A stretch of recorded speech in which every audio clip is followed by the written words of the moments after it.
Alrighty, it's two boys, one brain cell. Ryan B. with the pick. Million dead to whom it may concern. This is our new setup. I wonder who this may concern. This is how life is now. We look like a couple of homeless dudes on a couch. Well, I don't care. at least one, because you need to. I purposely been trying to stick it up here. Just to Have you? Yeah, I've been trying to make it look ridiculous, just to piss off Hood. One of our community members who stumbles in occasionally here. Oh, is it because you can't afford a haircut, or what is it? Oh no. It's just. Oh, you just like to irritate people. Pretty much. Yeah, me too. I get it. Yeah. Hood. Also, it's for slayathon ideas. Oh, okay. So it's you don't if you want to cut off that bag, you can pay for it. Yeah. I That's guess fair. Stupid things like that. Because when you're streaming, you just got to come up with fun things to do, for that kind of stuff. Because I don't like feeling like you're just, I'm not providing you something in return. Mm-hmm. So I kind of like the way that's set up with the goals. When you hit this certain goal, boom. All right, I'll shave my hair. I'll turn into a mohawk. I will always put my beard on the line for that, by the way. I know. Yeah, you keep pissing off your lady with that, dude. Absolutely. We're already getting distracted because, no, this was me. Oh. No, this was me. I'll take full credit. Okay. I was kind of going into the whole hair thing, and then, I was like, if we continue down this road, it's going to be a 5-minute intro, and people are going to be like, I hate you guys. We already get enough of that, That's fair. Look at us. We're a couple of bums sitting on a couch. They have every right to hate us. Hate us because they ain't us. Well, hate me or love me, it's still an obsession. Chuck's like, I don't care as long as you pay attention to me. Yeah, that's all I want. Awesome. At least you're honest. He's like, I am view hungry. Hey, get over here, whatever. Hey, you see how this works? I'm a Cowboys fan. Shower me with praise. They get a lot of people watching because everybody hates them. I'm just taking notes. It is true. I definitely have hate watched the Cowboys before. Yeah, a lot of people have. Yeah, you ain't wrong. Oh, that's fair. That's a good point. Well, I guess without further ado, not with further ado. Without it. I was trying to get fancy using all this old terminology since they're using it, And fail. So that's fun. But let's jam out. Let's do it. Tonight will be the last night of my record-breaking, the successful run in the lead role of the greatest play of the century. Unprecedentedly warm praise from critics and public alike has led my portrayal of a man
staticky outro sings. Do you recognize the vocals? They had a familiar sound, but I don't. That's old Frank Turner. Oh, okay. Not where I would have went with that either. Yeah, this is his first band, I think. Ooh, look at it.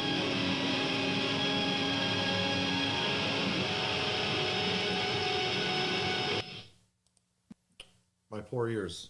I'm not a fan of that outro. No, me either. But it's not the worst outro I've ever heard. Right.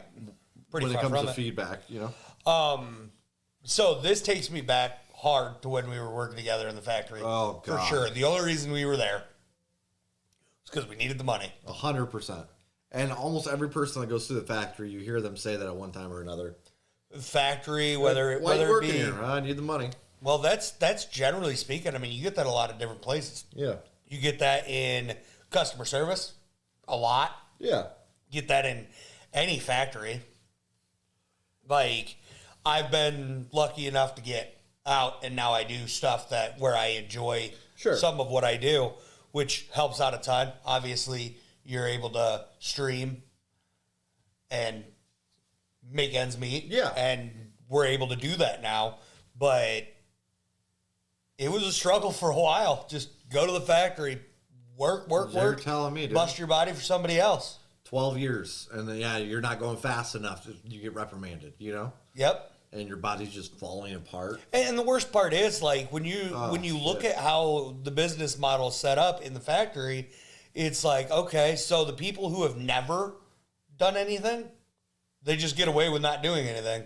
But the people who have shown a glimpse of, oh, I got a work ethic, they're doing everything. They're doing everything, and it gets poured on them, and they're expected to carry everything. And then it becomes and it's HR and everybody that does that. So that's HR starting the war right there. Yeah, and it's funny too because like obviously you get wore down. Like you're not the lazy employee. Typically isn't always the lazy employee.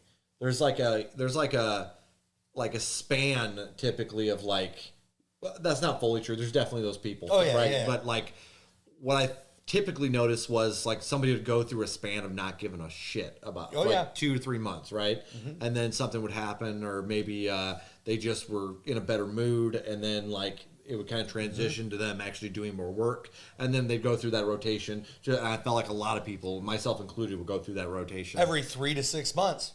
Like I always made sure my job was done, and I was really good at doing that. But there were times I definitely skimped on my job for sure. Oh yeah, absolutely. Like, don't get me wrong, but when you're working that much, I think it's just like, especially with what we were doing. You were working 7 days a week half the time. Yeah, and it's just go. You never get time off. You never get to spend time with your family, but you need the money. Yeah, and then it was funny too because like. You'd always have people complaining about like people that wouldn't work, like they were off, they were like living off the system or whatever, right? And that was the big complaint, and it was like hilarious to me always. Well, not at first, because at first, when I was young, I agreed with that sentiment for sure. But then as I got older, it started like the irony kind of bleeds through, because a lot of these guys, doesn't matter your sex or gender, I guess, they clocked in and didn't do shit all day. Yep. And they just walk around bitching about stuff like that. Mm-hmm. And it's like irony. It's like, okay, so you think you're better than somebody because you showed up on time and you just hang around in this one spot all day for somebody else. And like, meanwhile, that person is living off, granted, tax dollars, but like it's a very, very small amount that gets spent on that. So it's like, kind of hilarious. Oh yeah, I mean, if you break things down, it's like $12 a year goes to. Yeah. It's and now, mind you, I think the complaints about the people who don't need it because they're taking some of the funds away from the ones that do. Sure. And that's where I would complain, not that my tax dollars are going to help people out. Well, here's the thing: like, who decides who's that's the thing, like. I feel like in society, you're always going to have the weaker of the pack, type deal. Oh, yeah. Like look at animals. I know we're not animals. We think more, like we're much more complex. But like herd animals, for example, the weakest ones sometimes they get left behind, but typically the herd protects them, right? Yeah. And so like we've kind of, I feel like it was kind of just an interesting like philosophy, I guess, to think about when I was there. And it'd be like, it's not really right to leave, like if somebody just can't do it, like mentally they're wore out, they run themselves in the ground or whatever, right? You're going to have those people in a society realistically. And I mean, we were getting there. Sure, yeah. And it's especially a time now where we're coming into this like high complex like technology and stuff too, where we're using a lot of this technology and stuff like AI, for example. Like I'm no big fan of AI by any means, but like we're using it for like art and writing and music. Why? Like put this shit into the factories. And I know there's people that are still going to want to be in those factories and they want to work because that's what gets them through the day a lot. There are a lot of people out there like that need that. My dad's one of them. Yeah, they need it. They need it. And they need something to do, or they love that. And I think there should be a spot still for people like that for sure. But there's a lot of individuals that if they could find a way to live doing something creative, that they would have a good opportunity to do so. And it's just kind of a shame that we're using AI to make art, I don't know, just like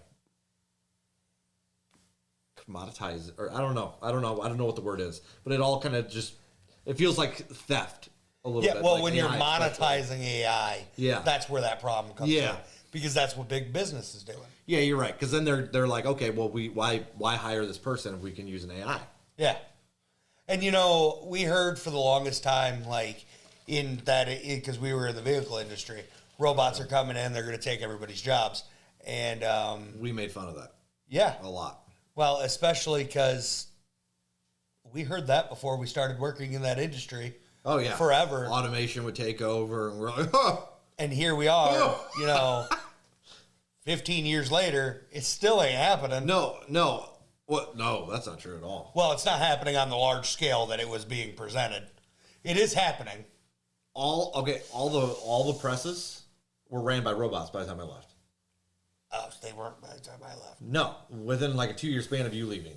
Oh, goodness. And that's part of it is that made me question a lot of my own things because like I did have a habit of making fun of technology, like self-driving cars. It's like, it's not a fucking thing. It's not going to be a thing. It's never going to work. That classic, you know what I mean? Pretty good. 100%, right? And now look at me. I own a fucking electric car.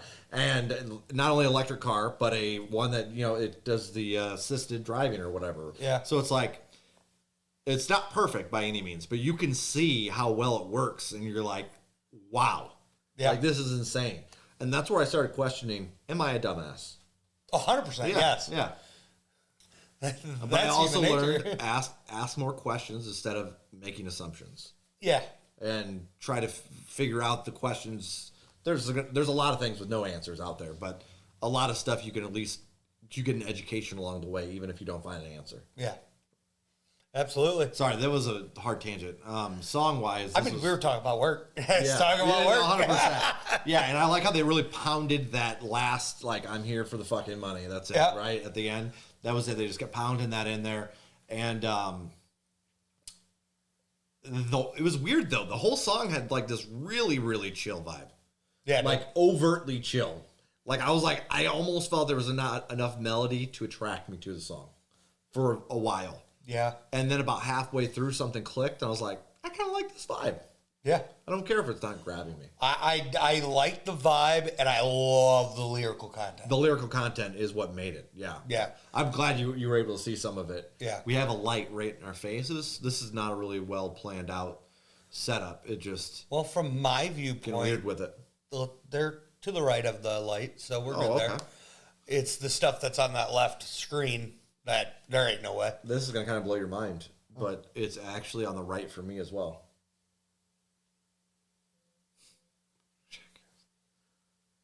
I don't like you anymore. I don't like you anymore at all. We're going to need that book.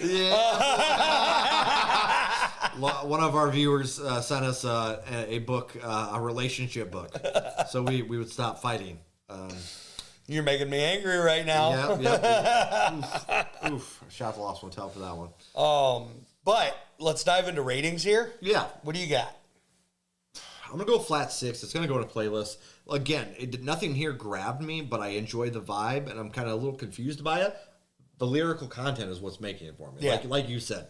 And I want to give that another shot. But I could see this warming up on me because typically that's what Million Dead does for me. It takes me a second to click, and then we're good. See, I'm at a 7.2. It's going in a playlist. Thoroughly enjoyed it. Loved my time here with that song. Love that it sent us on tangents. Always makes me happier. Tangents are fun, yeah. And as far as an F-bomb rating, that one's tough. Because they really... They drove it home, but it didn't have the pop factor. I mean, if you're going just off the F-bombs, they were kind of beating a dead horse by the end of it, but that was the point. Yeah, there was only 3 or 4 of them. They're like, my body's fucking broken and I have to work for it. Yeah. So I'm gonna go with a 5.8 on the F-bomb rating. There was no real pop to it. It just kind of went with the song, and it worked for the song. And then it did feel with the repetition there at the end, they're beating the dead horse. But it needed to be there.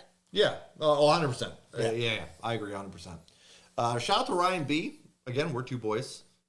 One brain cell. One couch. And there's only one brain cell in this couch. And you guys get to decide whose brain has a cell. It's this one.